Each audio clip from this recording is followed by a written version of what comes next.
I like the idea of the Mayor's Foundation. I think it provides some consistency, and it also provides an opportunity to really plan ahead. I'm always open to supporting worthy causes. I do it with the UNCF, I do it with other environmental causes and youth serving organizations, but to have a foundation that is dedicated to a mission, that is fully funded, that has a group of individuals like they've done in LA and New York and in other cities, I think would be a real opportunity for us to have an outside partner to really support our work. Many different ideas. I think there's some that we saw from Philadelphia, especially with regards to their GovLab. That is something that we want to adopt within the city of Los Angeles. I think there's many different ways to get to what we're working on trying to get more evidence and data to make the right decisions. That's one method where, you know, we've looked at academic, we've looked at contracting, but really do want to try and build that within the city as well, since we're a fairly large organization ourselves. The Office of Public-Private Partnerships in the city of Washington, D.C. And I was really struck by how they have turn that into something that people, you know, can actually embrace, because usually on the local government level, when you use the term P3 or public-private partnership, people usually their eyes glaze over or they get scared. You know, they immediately think privatization.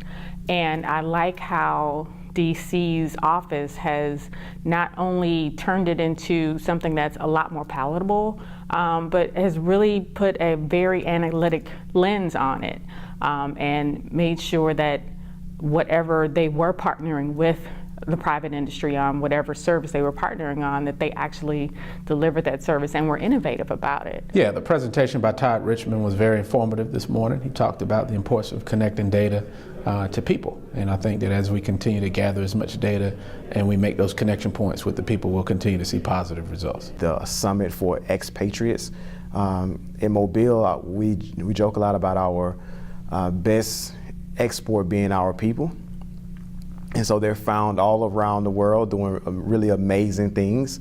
Most of them will not come back home. However, they do come back to visit. So it would be really good if we could build our capacity for innovation by bringing the people back for 1 day or 2 days to share what they've learned around the world and bring that back to the city.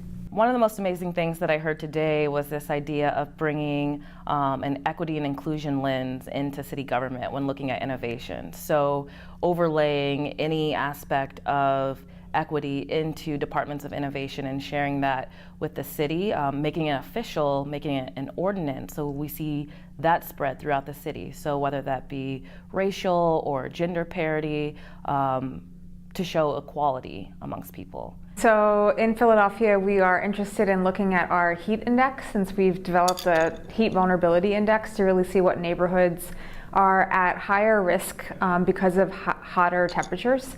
And some neighborhoods in Philadelphia are 20 degrees hotter than other neighborhoods, and so really seeing what other cities are doing to help residents cope with heat is something that we're really interested in knowing. I think Arizona is doing some really cool things, and so we want to catch up with them and see what they're doing. I think it's something that they're doing, but it's something that we've done not just out of an innovative spirit, but also out of necessity. And that is really to use data to drive our decisions, to drive where we spend money, to drive where we make our investments, because by using data in that way, we are able to use our money and serve taxpayers in the most efficient manner. I'll give you an example. We have an issue with vacant and abandoned properties. We didn't know how many, but we used data to, one, determine how many there were, but also to determine where will we concentrate our demolition and deconstruction efforts early on to get the biggest bang for our buck. I'm really excited about innovation. Doesn't have to be technology. We have a compost exchange where we have 800 residents sign up and they bring in food scraps. And when they drop it off, they get compost that's already made, so it kind of sustains itself. And then also just talking to users, just going to see how people use government services and doing experiments, like just doing quick experiments. We have our teams go out in the communities throughout the city, and there are a number of meetings, and we have the citizens prioritize what they would like to see. Instead of policymakers trying to guess and to diagnose problems, we are more problem solvers, and the citizens give us the input that we need to see what their wish list is.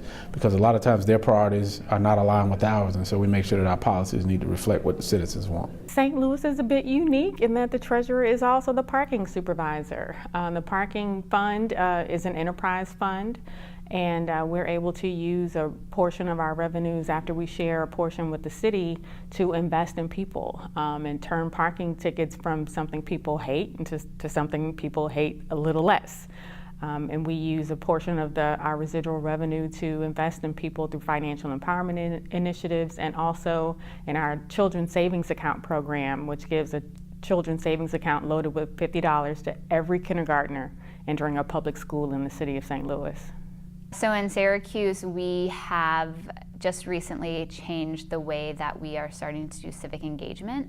And the traditional city meeting is an employee goes and they talk about a specific project in front of an audience, and then the audience has time to give feedback. And sometimes this could be a challenge in the city, sometimes it is just a project about zoning or something. And you get the same people coming to city meetings, and sometimes the feedback isn't great.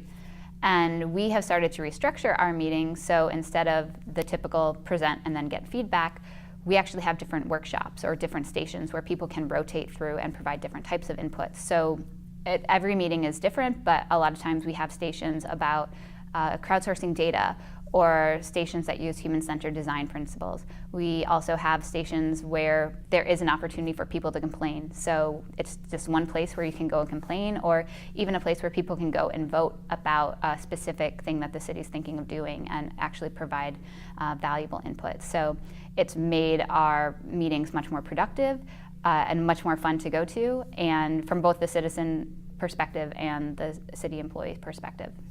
Our lawmakers recently introduced legislation to take a number of these fees and entirely eliminate them in San Francisco. I think that's really what the bottom line of our financial justice project is all about. We're looking at where do our fines and fees in San Francisco, number one, if they're deserved but impact people inordinately, and how can we right size them so they hit people more or less equally depending upon the offense they committed, or where are some fines and fees just not logical? They just don't make sense. They prey on people who are really suffering to begin with, didn't really do anything wrong, and we were just trying to reimburse ourselves, and it's not really working. So maybe we should just consider getting rid of those.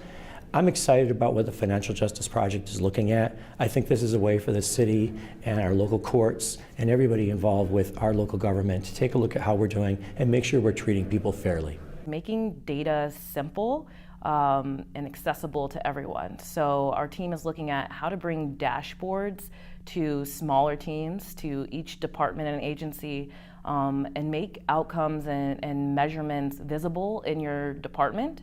And if you walk down an aisle in an office, you can see your key performance indicators. So reducing wait times, or reducing the amount of time it takes for a business to become certified. It's visual, it's easy, and it's accessible for people. There's a lot of good things you can steal from Los Angeles, but I would steal our Civic University, which is a partnership with Cal State University in Los Angeles, but it came from a curriculum I developed as a council member that teaches everyday citizens about how government works. It's not a 1 hour, it's usually a multi-night thing, or all day long over the weekend, where we teach people the structure of government, the other governments that are around us, how legislation gets made, how they can achieve what they want. And in many ways, it's probably the most important, least transmitted idea from government. We hang on to this information like it's holy and proprietary, when it's the people's information and needs to work for them. So why does that get built in my neighborhood? How can I get a park? What's the zoning about? How do I participate in testifying?